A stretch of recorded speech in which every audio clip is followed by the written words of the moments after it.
तो दोस्तों एप्पल ने फाइनल रिलीज कर दिया है iOS 26.4 का फाइनल स्टेबल रिलीज, जो कि मेरे iPhone 16 Pro Max पे 8.59 GB का देखने मिलता है। और इसकी साइज डिपेंड करती है कि आप कौन से iOS वर्जन से iOS 26.4 पे अपडेट कर रहे हो। एनीवेज, अगर आप पहले से iOS 26.4 के किसी बीटा रिलीज पे है या फिर आर्स रिलीज पे है, तब आपको ये फाइनल स्टेबल रिलीज किस तरह से मिलेगा। तो आपको सिंपली चले जाना है अपने आईफोन के सेटिंग में, देन आपको चले जाना है जनरल में, देन आपको चले जाना है सॉफ्टवेयर अपडेट में, उसके बाद आपको चले जाना है बीटा अपडेट्स में और यहाँ से आपको बीटा अपडेट्स को कंप्लीट टर्न ऑफ कर लेना है। उसके बाद बैक कर लेना है, एक बार इस तरह से रिफ्रेश कर लेना है। उसके बाद आपको एक छोटा सा अपडेट और देखने मिल जाएगा, जो कि iOS 26.4 का फाइनल स्टेबल रिलीज है। एनीवेज, आइए क्विकली आपको बताता हूँ कि आपको iOS 26.4 में आपके आईफोन में कौन कौन से नए फीचर्स देखने मिल जाते हैं। तो iOS 26.4 में आपको जो सबसे पहला फीचर देखने मिल जाता है वो है म्यूजिक प्लेयर एप्लीकेशन को लेके, जहाँ पर जब भी आप एप्पल म्यूजिक में जाके लाइब्रेरी में जाके प्लेलिस्ट में जाते हो तो आपको अभी एप्पल ने इसकी हेल्प से प्लेलिस्ट क्रिएट करने का ऑप्शन देखने मिल जाएगा, जो कि अनफॉर्चुनेटली हमारे इंडिया में अवेलेबल नहीं है। ये चीज़ आप तभी कर पाएंगे अगर आप यूएस में हैं। नेक्स्ट, iOS 26.4 में आपको न्यू इमोजीज देखने मिल जाते हैं, जिनको आप अभी अपने iMessage एप्लीकेशन में डे टू डे कन्वर्जेशन में यूज कर पाएंगे। नेक्स्ट, iOS 26.4 में अभी आपको अपने आईफोन के सेटिंग में, एक्सेसिबिलिटी में, डिस्प्ले एंड टेक्स्ट साइज में नया रिड्यूस ब्राइट इफेक्ट का टॉगल देखने मिल जाता है। अगर आप इसको टॉगल ऑन करते हो तो ये आपके आईफोन में less liquid glass effect generate करेगा।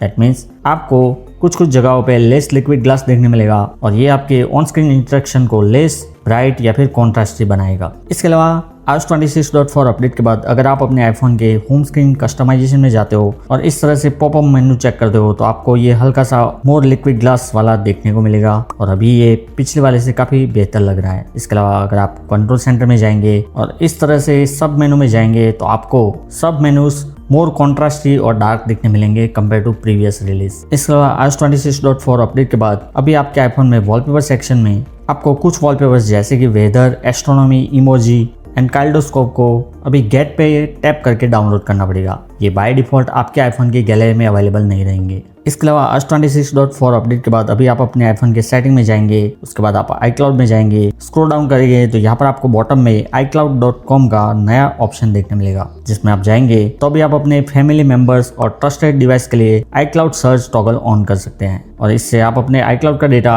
अलाउ सर्च के थ्रू ट्रस्टेड डिवाइस के साथ शेयर कर पाएंगे। इसके अलावा यहाँ पर आपको एडवांस का नया ऑप्शन देखने मिल जाता है, जहाँ पर आप रिसेंट सर्चेस को एक्सपोर्ट कर सकते हैं या फिर कंप्लीटली उनको क्लियर भी कर सकते हैं। इसके अलावा iOS 26.4 में अभी आपको अपने आईफोन के सेटिंग में, कैमरा सेटिंग में, रिकॉर्ड साउंड पे जाने पे नया ऑडियो जूम का टॉगल देखने मिल जाता है, जहाँ पर अभी आप अपने ऑडियो जूम को टॉगल ऑफ कर सकते हैं। पहले ये बाय डिफॉल्ट ऑन ही रह रहा था। इसके अलावा iOS 26.4 अपडेट के बाद अभी आप अपने ऐप स्टोर में जाएंगे तो यहाँ पर बॉटम बार अभी आपको इस तरह से कंबाइन देखने मिलता है। पहले यहाँ पर आपका सर्च सेपरेट रह रहा था, लेकिन अब ऐसा बिल्कुल नहीं है। आपको ये सब कुछ एक ही बार में देखने मिल जाता है, जिसमें आपका सर्च भी शामिल है। इसके अलावा ऐप स्टोर में यहाँ पर अप टॉप से आप अकाउंट में जाएंगे तो अभी आपको ये नया इंटरफेस देखने मिलेगा और अभी अगर आपको अपने एप्लीकेशंस को अपडेट करना है तो यहाँ पर आपको अलग से अपडेट्स में जाना पड़ेगा और उसके बाद इस तरह से स्वाइप डाउन करना पड़ेगा, तभी आपको एप्लीकेशंस के अपडेट देखने मिलेंगे, जिनको फिर आप अपडेट ऑल पे टैप करके अपडेट कर पाएंगे। इसके अलावा iOS 26.4 अपडेट के बाद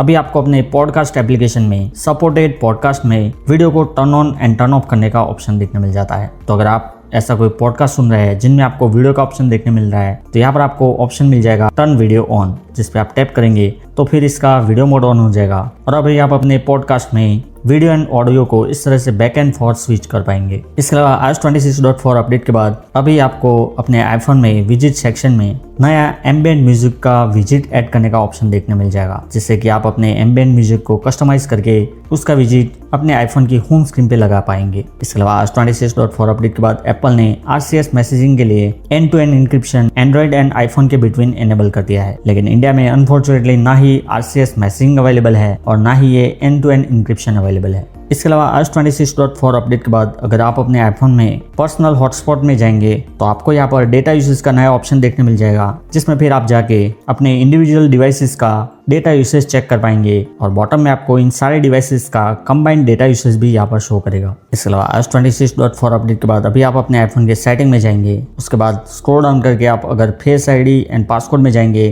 तो आपको यहाँ पर UI सेंटर में देखने मिलेगा। पहले एप्पल ने इसको लेफ्ट साइड में अलाइन कर दिया था, लेकिन अभी ये दोबारा से सेंटर में आ चुका है। इसके अलावा बात करें macOS 26.4 की, तो जैसे आपको नए आईफोन में बैटरी सेक्शन में जाने पे चार्जिंग सेक्शन में नया चार्जिंग लिमिट देखने मिल जाता है। वैसा सिमिलर सेटिंग आपको अभी macOS 26.4 के बाद अपने मैकबुक में देखने मिलेगा, लेकिन ये लिमिटेड नए मैकबुक में ही सपोर्ट करेगा। तो दोस्तों ये थे कुछ नए फीचर्स जो आपको iOS 26.4 में आपके आईफोन में देखने मिल जाते हैं। बात करें अपडेट के बाद मेरे आईफोन के परफॉर्मेंस की, तो मेरा आईफोन स्मूथ चल रहा है। मुझे कहीं पे भी कोई भी लैग या फिर स्टटर देखने को नहीं मिल रहा। मेरे आईफोन में ऐप ओपनिंग एनिमेशन हो गया, या फिर इस तरह से नॉर्मल स्वाइप हो गया, या फिर इवन इस तरह से स्क्रॉल करना हो गया, सब कुछ स्मूथ चल रहा है। इवन मेरे आईफोन में कंट्रोल सेंटर स्वाइप भी बिल्कुल स्मूथ चल रहा है। और मुझे डे टू डे यूज़ करने में अपने आईफोन में कहीं पे भी कोई भी लैग या फिर स्टटर देखने को नहीं मिल रहा है। मेरे आईफोन में सारे बैंकिंग ऐप्स भी बिल्कुल सही चल रहा है। परफॉर्मेंस को बेटर अंडरस्टैंड करने के लिए अगर हम एक बार Geekbench एप्लीकेशन में जाके इसका Geekbench स्कोर चेक करें, तो यहाँ पर आपको both single core and multi core score काफी अच्छा देखने मिल जाता है। और अभी तो ये इनिशियल Geekbench स्कोर है, हम दोबारा से इसका Geekbench स्कोर इसके फॉलो अप व्यू में टेस्ट करेंगे। इसके अलावा बात करें अपडेट के बाद मेरे आईफोन के बैटरी बैकअप के बारे में,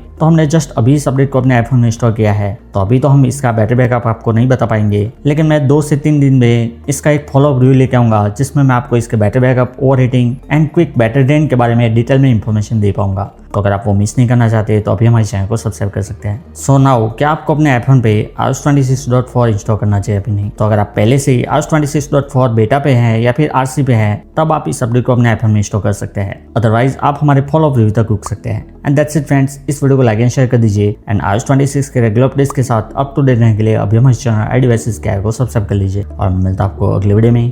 थैंक्स फॉर वॉचिंग।